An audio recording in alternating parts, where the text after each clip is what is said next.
Alright, so there's a lot of people that really don't know exactly how to work with sheet metal. I know a lot of guys that kind of just weld on sheet metal and they warp the hell out of it because they don't really think about that kind of stuff. Basically, sheet metal warps when it gets too hot, obviously, and there's a couple little tricks that you can do to keep it from warping. One of the biggest tricks that I found that works best is this. It's your best friend, air nozzle. All you got to do, just tack where you're doing, or where you're trying to weld. See, like right here, I'm welding this seam up right now. Just make 4 or 5 tacks, go along, blow it, a few seconds till it's cold to the touch, and then move on. I know a lot of people that just warp stuff because they're not really thinking, and that's one of the best tips you can have for sheet metal. So say you're welding a long piece like this. Right now, I'm just kind of working on this trunk lid. Say you don't have an air nozzle to blow it off and cool it. Another thing you can do is you can do little skips. So you can do, see right there, there's like 3 or 4 welds. Sorry, my camera's not very good. There's like 3 or 4 tacks, and then you can skip, go over here, do 3 or 4 tacks, skip, go over here, do 3 or 4 tacks, 3 or 4 tacks over here, and then by the time you're done over here, usually these will be fairly cool. So if you can touch it, if you can hold your hand there and it doesn't burn your hand and you don't think it's really hot, you can start again with this process.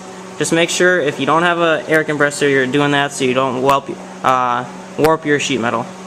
Another tip, if you're trying to kind of patch in holes, I see we did a chop top here, so we had to extend the roof.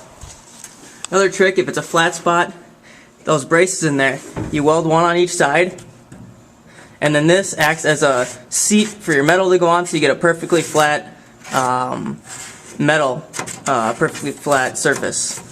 Works really good, and then usually you can plug weld it, so you pop holes in the in this piece of sheet metal, and then just plug weld it. Or if you're doing something like this, you can weld it in here, somewhere you can't see it. But again, just make sure you don't warp it, because big flat surfaces of sheet metal are really prone to warping if they're not reinforced, especially roofs. Another tip, say if you're trying to, right here, we widen these fenders. If you're trying to widen something or insert something, basically, we had the rough cut here, 3 inches, and then we had the plates that we made that to fill in the gap. But the thing is, it's really hard to get stuff to fit in there perfectly, so it's easier to make the part. So make the sheet metal, and then actually put the sheet metal on there and cut around it. So you're trimming out more, but the sheet metal, it'll be perfect fit, so you can just do a butt weld. So that's another good tip. That's probably one of the most useful ones that I figured out over the past couple years. Works out really nice, so you don't have to exact fit everything. You can just kind of get it close and then go from there. So that works really good. Remember how I said this thing is your best friend? A lot of people have quench tanks that they quench big parts in. Personally, I don't like doing that because I've actually had some bad luck with building like parts out of the thicker steel like this, you know. If you quench it and cool it too fast, the welds actually get brittle. I mean, a lot of the times it's not noticeable, but for some structural stuff, you don't want that to happen.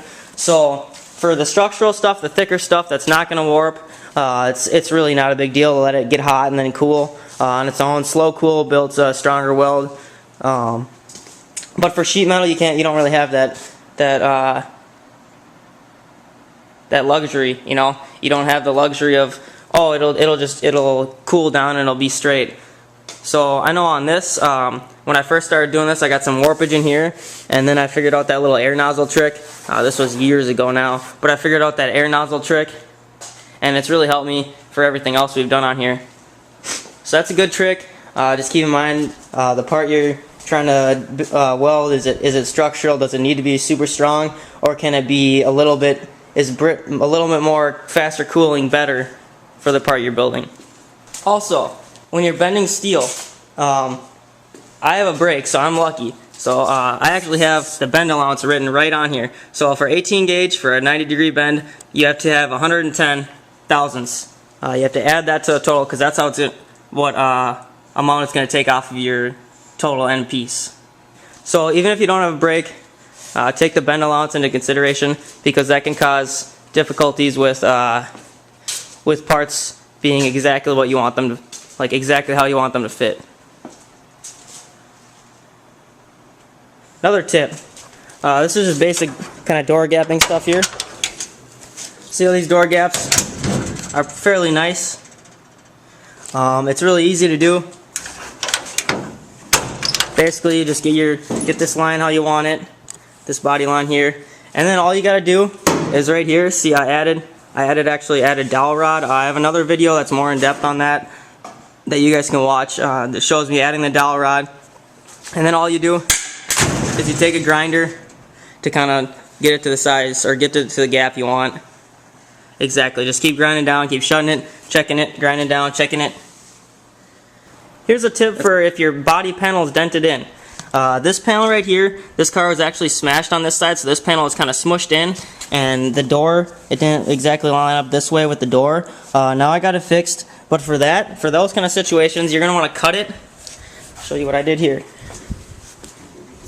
For this, I cut that little seam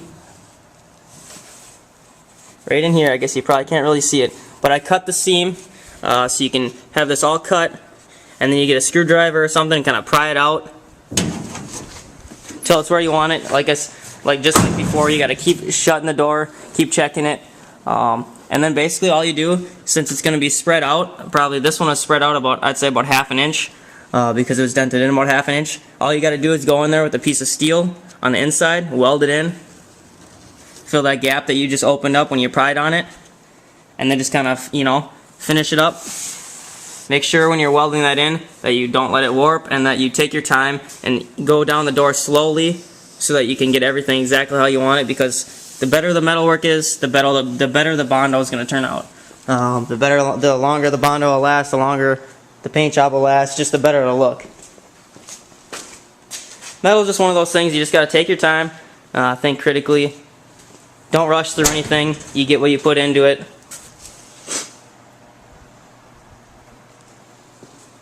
It's fun stuff when you take your time and can figure stuff out.